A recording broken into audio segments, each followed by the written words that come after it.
Welcome back to The Edge. Costs for an AI search are as much as 10 times higher. This might be the last time that you use LastPass. When it comes to chatting with AI, we're just guinea pigs. You're listening to News from The Edge for the week of February 27th, 2023, here on Edge of the Web Radio. From the Edge of the Web studios, here's what we're looking at this week. Better late than never here. This is the news of the week, Digital Marketing Week here at the end of February into March. This is Edge of the Web Radio. I'm your host, Erin Sparks from Site Strategics, a digital marketing firm here in the U.S. We're covering SEO and digital marketing news of the week separately from our interview series that you can catch up on as well. We have some great talent and great interviews that we are going through on a regular basis here. So check that out as well. But we want to make sure that we get you the news as quickly as possible. And it's Thursday, so it's not nearly as quick as we intended, but it's getting to you. So at least we're ringing that bell. Right, Jacob? Right as I hit the mute button. I see what you're doing. Absolutely. I'm watching. Yes, we're recording and producing and getting everything out in one day. Absolutely. Rush. 3 hours, 2 hours. Yes. Yeah. All right, so check out everything over at edgeofthewebradio.com. We have all the show notes, all the links to the articles that we're talking about, as well as links to the individuals that are on the show. Hey, this is the SE Ranking Digital Marketing News Desk of Edge of the Web. SE Ranking is the title sponsor of our News from the Edge shows here. We're proud to have them on board. They're a fantastic SEO SaaS marketing platform. They've joined up with us to give you key tools for your marketing endeavor. Make sure that you check out everything inside that platform. They're giving away a 14-day free subscription to the service. It's a fantastic tool set. Compare it to what you're looking at with your other tools, and you're going to be very surprised at the value that they've got there. All right. Joining me this week to share her take on the news is Gemma Houghton. For more than 14 years, Gemma's actually been involved in international search marketing and now serves as the director of marketing at WebCertain, managing all the group's marketing efforts. In addition, she also organizes and programs WebCertain's International Search Summit. Gemma, where the heck is Morty? I know. He threw me in here at the last minute. I don't know where he's gone, but I am very happy. That's what he does. I mean, he just yeah. He is like cover fire here. But he introduced us to you, and it's fantastic to have this relationship. So, hey, we're getting a better result anyway. So thanks for joining us today. Don't tell him that. Oh, he knows. Yeah, true. So what's going on in Gemma's world? Let us know a little bit about WebCertain. Yeah, so we are based in the UK, but with people working all across the world now for us. So we're an international digital agency, part of the TransPerfect group. So huge language service provider, technology group. And our real focus is on international digital marketing. So SEO, paid search, social media, anything within that, which is targeting multiple languages, dealing with the translation side of it is kind of our bag. So yeah. Wow. So you've got a fleet of translators as well, because that's one of the key things that are of issue is that you have to have almost like a double check system for every first draft of translation. You're dealing with tone and voice and different colloquialisms. So there's a whole library that you've been building over the years, right? Yeah, like you say, with international, there's just so much to think about. It's not straight, certainly when it comes to marketing and thinking about your content, it's not straightforward as just putting out a direct translation. It's all of that consideration going into it, that cultural context, making sure that you're saying the right thing. So it's a really interesting space. It's a really exciting area. And more and more businesses definitely getting more interested in it and looking beyond just their own market. So lots going on. Absolutely. I got to ask you this, throwing you a curveball here, but when it comes down to the SERP and all the SERP features, we actually understand that it's been English-based for such a long time, American-based. As you're seeing the international search, can you give us an idea of the SERP features that are showing up now? Is there an acceleration of feature snippets and PAAs and things like that are happening around the world now? Yeah, there definitely is. Although for sure English, US, but UK, any English SERPs are definitely kind of ahead of the game on that one. So you never see as many of anything. So videos, images, PAA, all of that is generally, there's less of it in other languages, which means that there's a huge opportunity for international businesses because there is less competition. Trying to kind of get that featured snippet, for example, in say Italy or Spain is not going to say it's easy, but there's probably more likelihood of you doing it if you follow the processes, if you optimize well, because there's just less competition for it. Whereas in English, already there's a already huge amount of content out there, a lot of businesses, focusing on that language. So yeah, the features are all there, Google and other search engines, but Google specifically does roll out things obviously globally, usually a lot slower into other languages, but all of the kind of core features are there. It's just that they're not necessarily as utilized. So what a great yeah. opportunity. Absolutely. Well, Absolutely. thank you for that, because we don't get to talk international search as often as I'd like, and we're very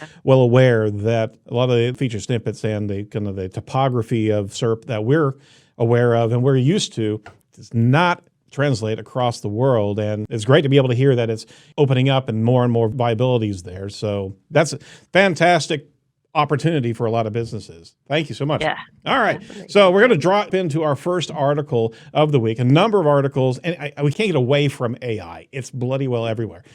That's the one and only time I'm going to do it. I got an English mother, and already I'm starting to want to bring in a few colloquialisms that I know. So I'm going to try to hold back here. Anyway, from 9 to 5 Google, from Ben Schoon, there's an article focused on something interesting that you may not be paying attention to. Google's Bard AI, and we know that they've released it, they're developing it and improving it. Certainly past the announcement and the screwed up presentation they had. But it could cost 10 times as much as traditional keyword search to the company. Now, here's the deal, is that what they're actually estimating, and these are third parties, Alphabet Chairman John Hennessy said in an interview with the publication 9 to 5, that a large language model like Bard could inflate the costs of search by 10 times compared to traditional keyword search. The sure fact is they're actually building a model of how many words are in an AI interaction as opposed to a keyword search, and they're estimating the amount of computing power necessary to handle 25 words, 50 words, 75 words, 100-word type of breakouts of inquiry. They're looking at roughly a cost of 1/5 of a cent for a Google search query that actually equates to, if you take it all the way through, possibly 3.3 trillion searches that are actually happening on Google last year alone. So they're actually looking at a potential cost internal of server power of $6 billion, although semi-analysis estimated Bard could cost up to $3 billion in use. $6 billion in additional computing power that they're not charging the user for yet, quote unquote, right?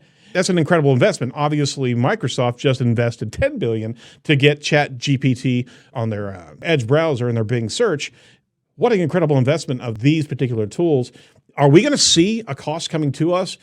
Gemma, do you think that this is just the cost of doing business in search nowadays?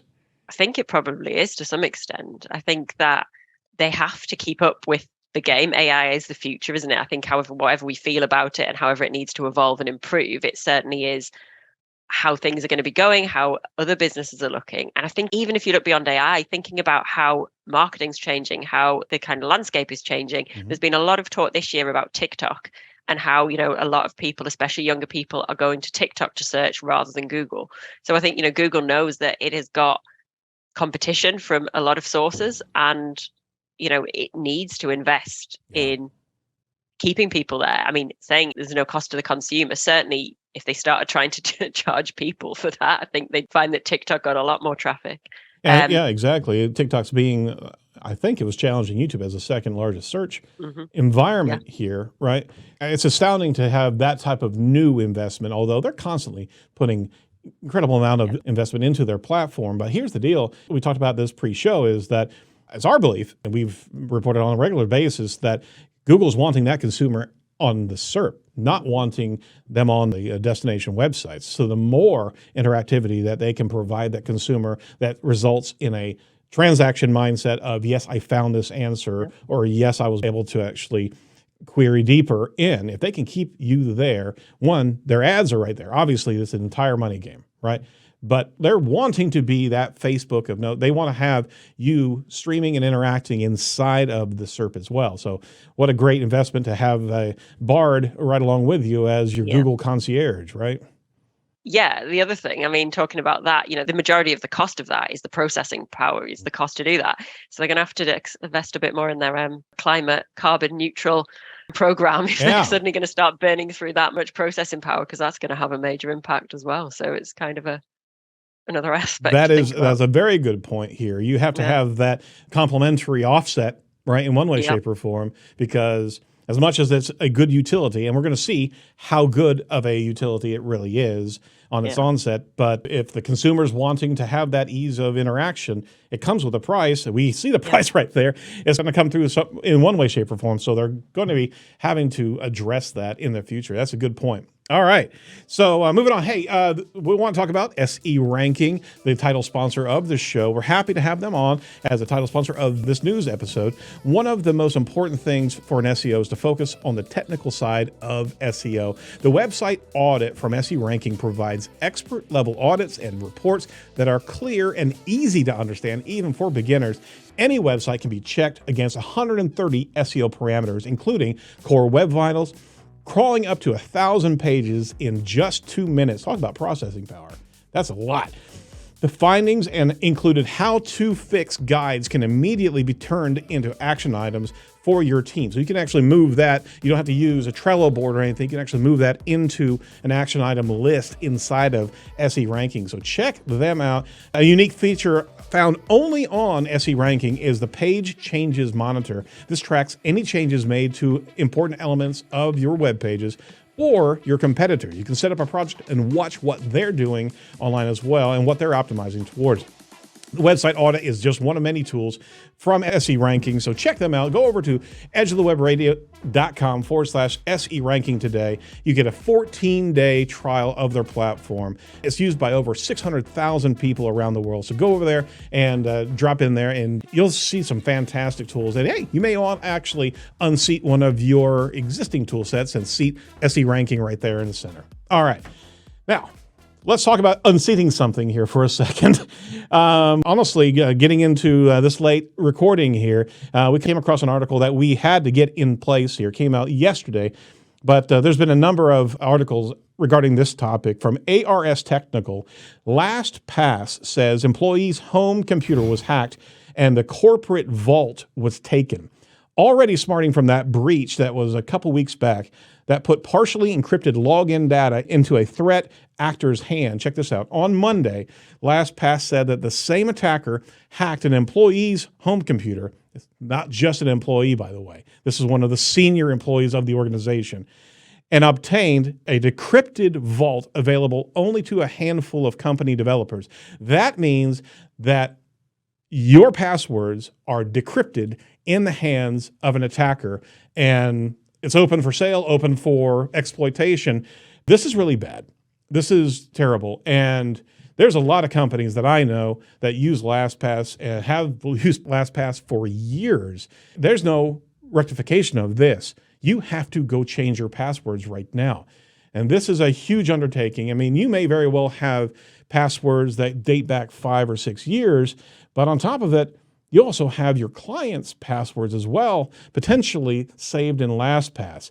So there's another risk right there. So this is usually not in the wheelhouse of digital marketing, but for marketers who are online, who are doing what we do regularly, they have to have this type of technology. And my Lord, this could be a downfall of LastPass, but more importantly, you better get, if you're using this, you better jump on this right now. So Gemma, I kind of ran long on this, but what's your take on this debacle? It's terrible.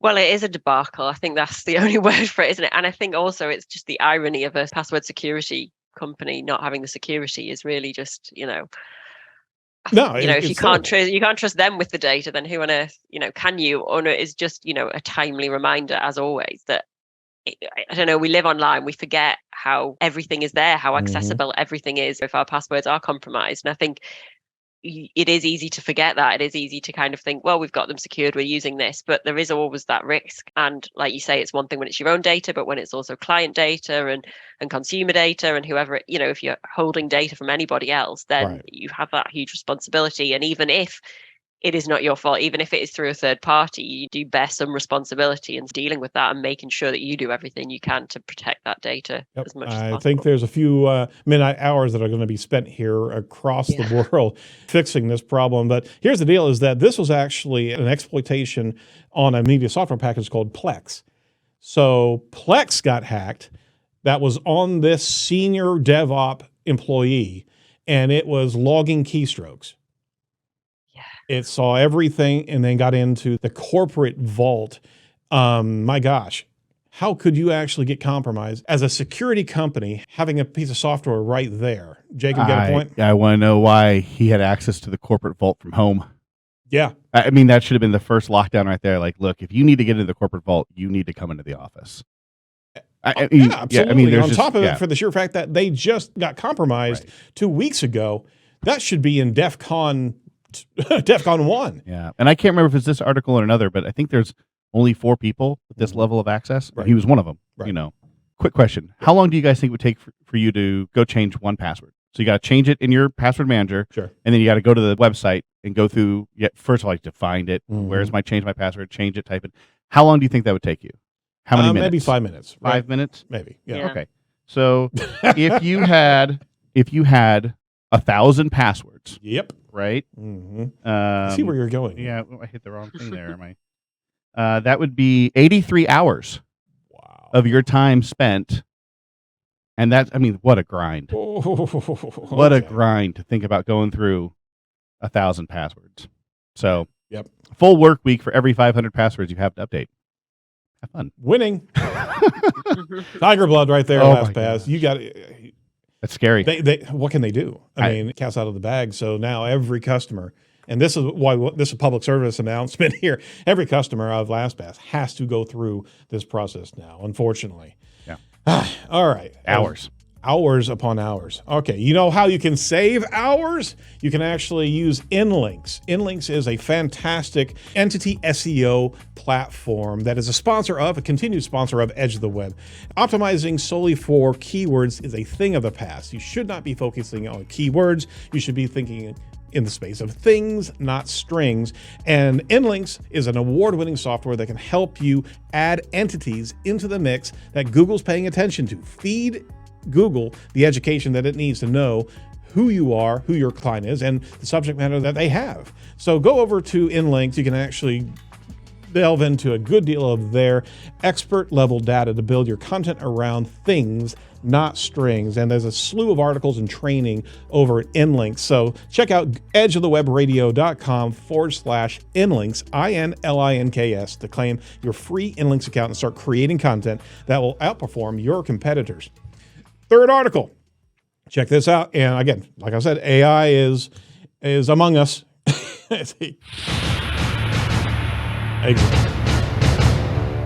We're just going to keep on using the Terminator theme, right? And we got to get it in there so quick so we don't flag any type of copyright infringement. All right, so from the Wall Street Journal, check this out. For chat-based AI, we are all, once again, tech companies' guinea pigs. This is from Christopher Mims. The companies touting new chat-based artificial intelligences are running a massive experiment, he says, and we are the test subjects. Yep, I think we all kind of feel that right now. As it is, it's a fantastic article, and hopefully you can see it before it gets gated on you here. Microsoft, right, pulled in OpenAI, and others are rolling out. It's alien intelligence that's being pulled in here. The test is already happening on a global scale, says Chris. More than 1 million people in 169 countries have been granted access to the new version of Microsoft Bing search engine powered by the AI chatbot. And it was released 2 weeks ago. They've put billions of dollars into this. Like we said, $10 billion was the initial investment. Lord knows how far they go.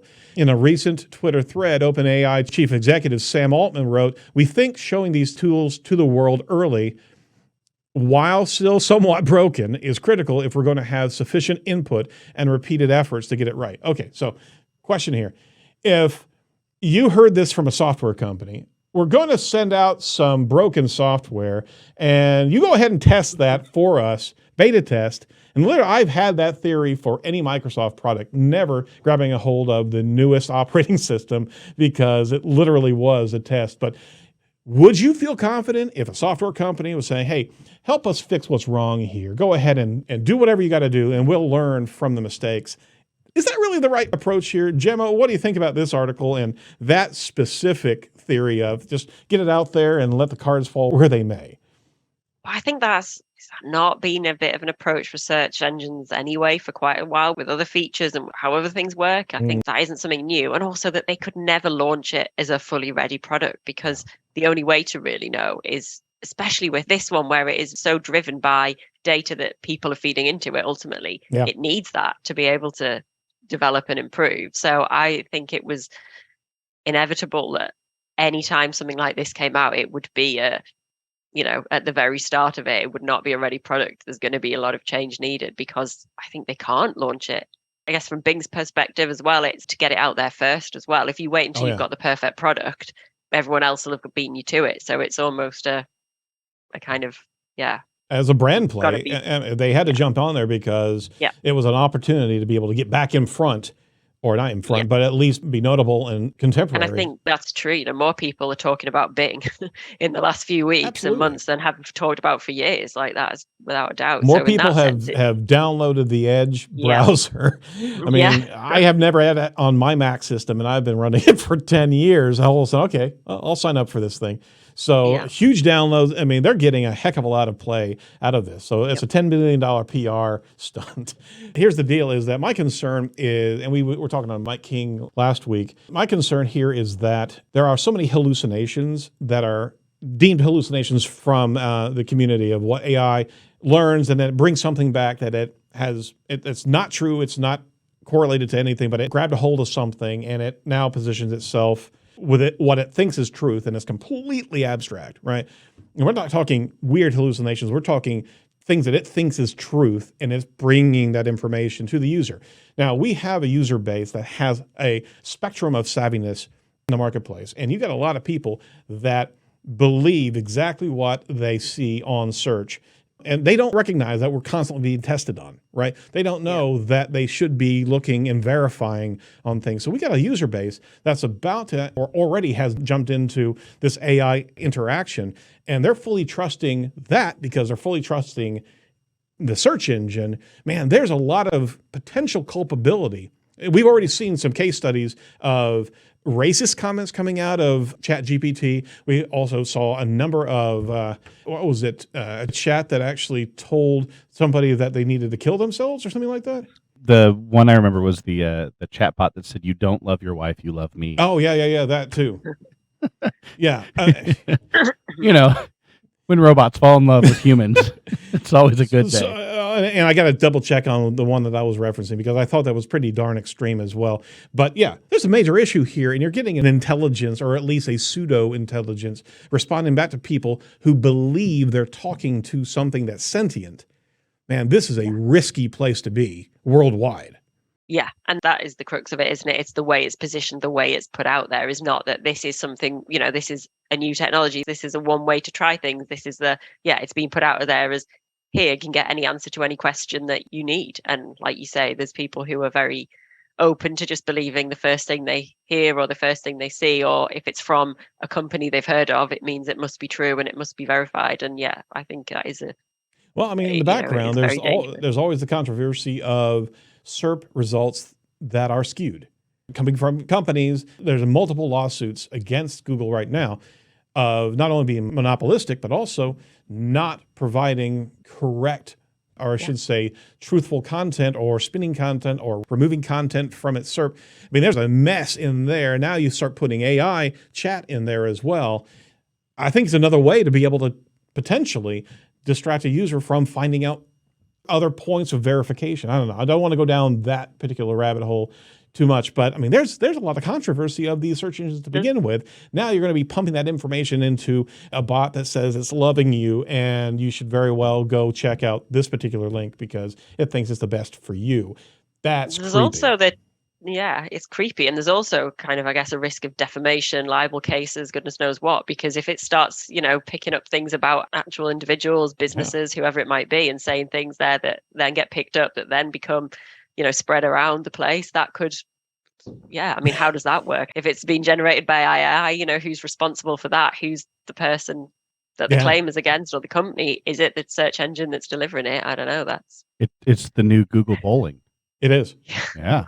Like if enough people say something bad about a company in different places and the bot picks that up, it might also recommend like, oh, well, don't go there. They're terrible. Right. Exactly. You know, you could very well affect that chat bot and affect a massive amount of people. Yeah. Okay. Well, that is depressing as all. What a lovely show today, Eventually, it's going to cost us more money for search, and we've got our passwords that are going to cost us 83 hours to do. And on top of that, we're about to be talked to by AI that's going to tell us that you need to divorce your spouse. How about that?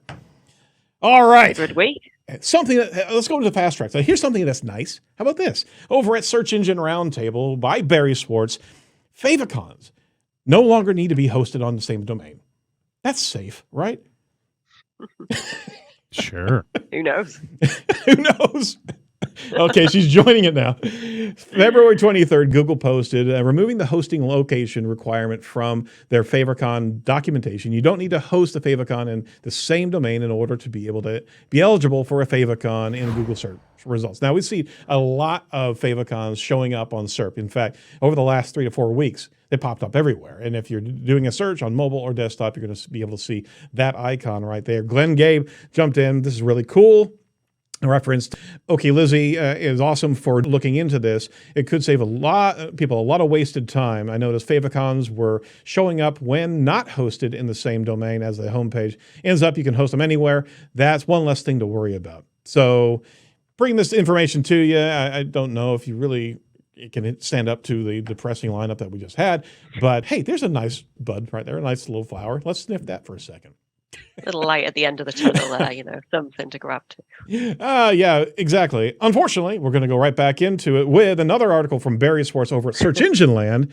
Google's helpful content system can now impact Google Discover visibility as well. The core updates and other algorithm updates logically impact Discover, but now Google says the helpful content system does as well. And if you hadn't been paying attention, we've had 2 iterations of the helpful content update that are basically sniffing out AI, but it's also evaluating whether or not your content is truly helpful. And there's that subjectivity right there that we're highly concerned about. What is considered helpful? Google has actually updated a number of different things, but your site visibility could be affected in Discover if you have crossed the line of helpful content. Gemma, what has been the impact of HCU in the recent updates here for some of your clients? Have you noticed anything? Honestly, not too sure yet. I think the SEO team, still kind of, looking into that, seeing how things are going. A lot of our sites are B2B, maybe less, certainly not the kind of really kind of consumer YM. I always get that acronym wrong. YMYL. YMYL. Yeah, I always get the letters in the wrong way. Yeah, but it's not so much that content. But I think, overall, what we are seeing and have been for some time is that clearly structured content, following the key guidelines, making sure that you are answering questions, making sure that you are clearly, signposting users through your content, all of that, making sure you're linking to authoritative sources, all of that is definitely having an impact. It's definitely makes a difference. And this is just kind of further that, isn't it? It's only talking about AI, it's only going to get more that we're using it. Well, it's only going to get more that maybe it's to counter that. Maybe it's to counter some of the things coming in with the AI where we don't know. I guarantee that actually that's the space, on the websites yourself, they're relying more and more on making sure, trying to somehow find that balance of making sure that content that is out there is genuinely useful, is genuinely true. No, it's coming through. And Discover was also another area that was difficult to get into, and you had to have value to the consumer. And I think that's the absolute spot that we're talking about, is value is being considered from that HCU update. So watch your Discover performance here. But the third article, another product review update that's rolling through. I think this is the 6th product review update that's coming through from Search Engine Land. The February 2023 product review update is rolling through. And this update, and this is apropos for Gemma to be able to jump in on this one. The update brings new languages to the product review update, including English, Spanish, German, French, Italian, Vietnamese, Indonesian, Russian, Dutch, Portuguese, and Polish. So talk about international value here. This is your game. This is your lane, Gemma. So thoughts about this product review update and especially the international side of it? I think it's quite an interesting one, actually, that it is rolling out to those languages all at the same time, because quite often you would definitely see it in English first. And the fact that it's across those languages, and it's quite a kind of eclectic mix. You got Indonesian, Vietnamese in there, languages that you probably wouldn't generally see as kind of a first rollout, which is quite interesting. I think that probably points to the fact that they're quite serious about it. If it's something they're just testing a little bit, if it's something that we'll see, it kind of would definitely be maybe English only first. So the fact it's in all those markets does suggest that there's a pretty high weight placed on that, and that they are pretty serious about making sure that they are improving. And, it all links back to the same thing about trust and about truth, doesn't it? That, again, it's reviews. So many people do rely on reviews. Reviews play a huge role now for businesses, that from a Google point of view, if they're working on this basis of being the place to get accurate, truthful information, getting the best results possible, that is something that they need to invest in. And I think for sites that run that and businesses that try and garner reviews, it is again about making them as valuable as possible, proving the truth of them. I think I read an article, I can't even remember who it was, somebody, I'll have to try and find it, maybe you can share in the notes, but just looking at all the detail about what to include, and an example of using, video and actual photos, genuine original photos in the reviews and those kind of things to really prove that it's true and to add that extra dimension to the reviews. So I think that's the way forward, is really looking at how you can enrich them to make them as useful and as authentic as possible. Absolutely. For those of you who haven't come across the product review update, this has been a series even back into 2021 where they were rolling out a number of different challenges to product review sites and challenging, not directly, but removing content that did not look authentic, that it was actually spun content to be able to be bait and switch type of content. At this point in time, and our theory was that this was a training ground for HCU, for update, if they could get the nomenclature and get the contextual understanding of review and how authority actually connects to what they're reviewing as a product. This was an incubator for what they're now rolling out for the helpful content perspective. If you are running a review site, you have to have expert level knowledge around your products. You should be able to provide quantitative measurements about how a product measures up in various categories as well. Explain what sets a product apart from its competitors. These are deep, deep points of knowledge that Google is expecting product review sites to actually provide. So like you said, I think it's all in the same space of trust, authenticity, reliable information, helpful information. And this is the antithesis of AI content. AI content is going to be this dilution of authority, which I guess positions people that are doing it right even better, because there's going to be such a separation of true authoritative content to a level of AI mediocrity. Your final words on this? Yeah, I mean, I think that really is the point, and it is an interesting, when you look at it kind of comparing this news and thinking about it, is quite an interesting how much effort Google and other search engines have, put into quality content and this real focus on quality and getting rid of spam and getting rid of that. And then they're kind of basically bringing in a new version of it. It is an odd thing to see how it's all going to stack up. And I think AI is not going away, but equally the whole chat GPT, all of this, it's new, it's interesting, everybody's going on it. It will soon fade away a bit, and it will be there, it will be developing, but it won't be the be all and end all in a few weeks, months time, because that's what we've seen with pretty much everything else that happens. So I think, it's carry on doing what you're doing, focus on the quality, focus on doing the right things, making content good for the people who are going to read it. And that doesn't change, does it? I don't think. No, it doesn't. As long as we don't start choosing to trust our AI bots to go look for AI content and then allowing the AI bot to decide what's good for us, right? Yeah. At that point in time, we're now in the science fiction mode. Yeah. Okay. So you had to end with that. Thanks so much. Appreciate it. Gotta have something else there. Man. All right. Gemma, thank you so much for your time today and your participation in the show. We'd love to have you come back around to be able to talk about international search marketing, because that's certainly areas that we want to be able to continue educate and be able to share with our audience. Final words from Web Certain. Give us a final thought for international marketing before we sign off. It's very much like AI. You can't rely on translation tools. You can't rely on just churning out replication of content into different languages for it to work. It still needs a human touch. You need to always think about your users. You need to always think about your market. So I think actually this discussion is really relevant to international, where it makes you think that always keep every customer in mind, whichever market you're in. Fantastic. So we'll certainly follow up with you, Gemma. Thank you so much for your participation today. Thank you. You're more than welcome. All right, that's it for the Edge News this week. Check out the, I believe it's the Chris Long episodes that are coming out this week. We have 3 episodes because we couldn't stop talking to Chris, so it's fantastic. So check that out, as well as check out our sponsors of the show, Inlinks, as well as SE Ranking. Make sure that you check them out and let them know that you heard them here first. Be sure to like, comment, and subscribe to our YouTube channel as we're putting out more and more shorts from these episodes. Check out our social channels as well. Go over to edgeofthewebradio.com and let us, hey, actually, you know what? Go over to ratethispodcast.com/edge today. Give us your thoughts about this show as well as others. Let us know how we did. And if we earn 5 stars, please share it with the community, because that's how we rise in the ranks to be able to connect with people that haven't heard us yet. So from all of us over at Edge, thank you. Stay safe, stay well, and do not be a piece of cyber driftwood. We'll talk to you next week. Bye-bye.